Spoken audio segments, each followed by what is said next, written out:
എന്താ മോളെ, പീരീഡ്സായി പണി കിട്ടിയോ? ഒന്ന് പോടോ, ഞാൻ ഒന്ന് യൂറിൻ പാസ്സായാൻ പോയതാ. 1/2 മണിക്കൂറായി ഞാൻ പിടിച്ചേക്കാൻ തുടങ്ങിയിട്ട്. നീ നിന്റെ ചേട്ടനെ കൂടെ ബൈക്കിലല്ലോ വന്നത്.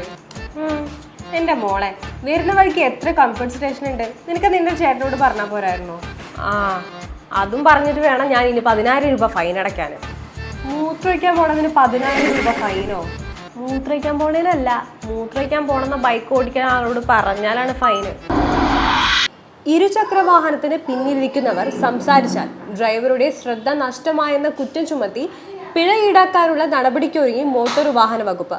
ഇനി മുതൽ ബൈക്കിലോ സ്കൂട്ടറിലോ പോകുമ്പോൾ മുന്നിലിരിക്കുന്നവരോ തമ്മിലോ സംസാരിക്കരുത് എന്ന തീരുമാനം ജോയിന്റ് ട്രാൻസ്പോർട്ട് കമ്മീഷണറാണ് ഡെപ്യൂട്ടി ട്രാൻസ്പോർട്ട് കമ്മീഷണർമാർക്കും RTOമാർക്കും സർക്കുലർ വഴി അയച്ചത്.